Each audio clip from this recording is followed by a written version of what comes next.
What's going on, YouTube? Welcome back to another video of the Point After Podcast. Week number 1 is finally upon us. We are kicking off our game preview series or game previews for the season with Utah versus Florida. Should be a rather electrifying game. I'm expecting this one to pretty much go the distance. I've seen a lot of predictions that have this being a one-score game. I think the line is currently at Utah -2.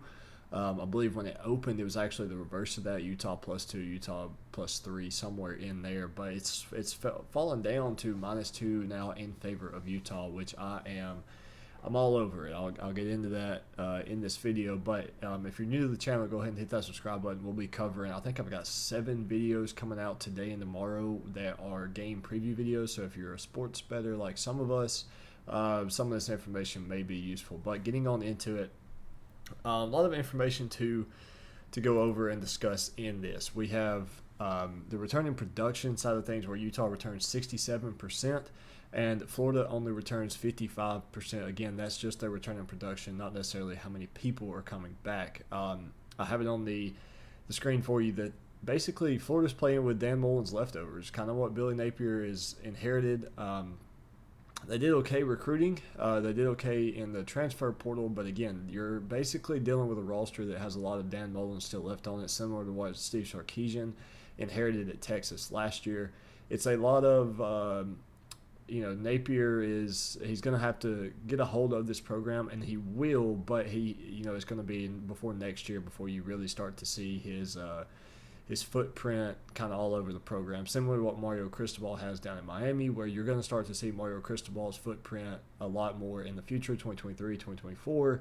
Now, the difference is Miami has a team that could win their conference. Florida, in my opinion, does not. In terms of quarterback play, I'm giving the advantage to Cameron Rising. Cameron Rising threw for 64% completion percentage, 20 touchdowns, and 5 interceptions last year. He only threw an interception in 3 games. I believe 2 was in the conference championship against Oregon. So that's, that right there is almost half of his interceptions came in 1 game.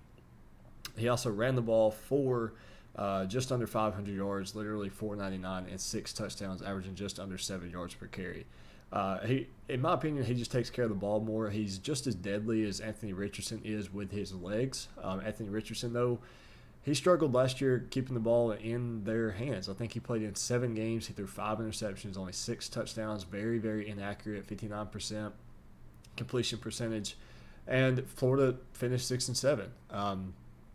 Do I think Florida finishes 6-7 again this year? No, but do I think they have it in their tank to beat Utah?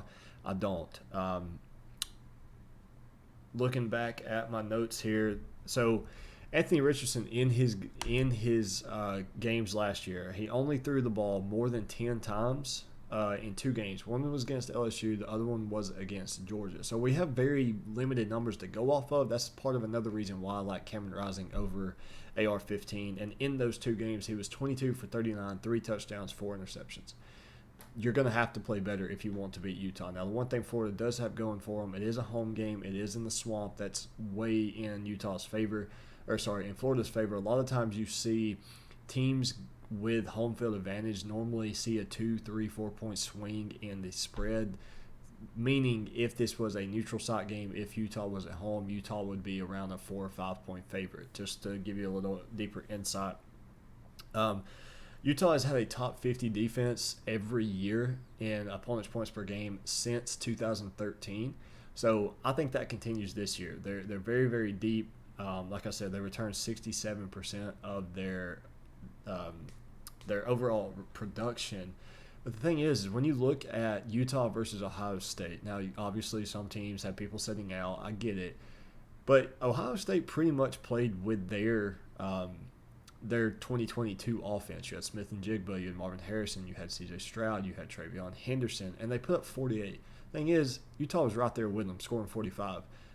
So let's put that into perspective. You hung 45 and lost by 3 to the team with the number 1 offense in 2022. C.J. Stroud and Ohio State's going to electrify college football this year, probably break all kinds of records, will undoubtedly hang 35, 40 points per game with ease.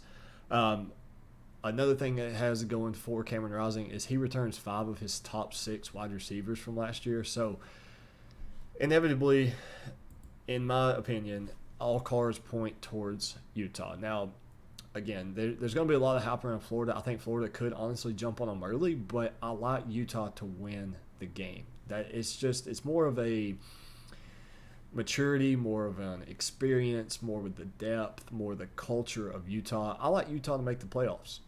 Now, I've said it in their Utah preview video if you want to check that out. If you're a Utah fan, I think they need some help. They're going to need, Ohio State, Michigan, Alabama, Georgia, Clemson. They're going to need probably 2 of those guys to have a down year in order for Utah to get in. It's possible, but I do like Utah to make the college football playoffs, and I think that starts this week in the Swamp with a win on the road against Florida. Let me know in the comment section what you guys think. Again, please be sure to hit that subscribe button. We're on the road to 200. We were at 98 not even a week ago, and we're already up to 117. So if you are a subscriber, thank you. If you're not a subscriber, it's completely free. Just hit that subscribe button. And if you're interested in more sports betting, TikTok, sports betting in general, or want our picks for the season, be sure to join our Discord. We're 179 and 90 in 2021, looking to keep that momentum going to this season. Hoping to start off on the right foot in 2022.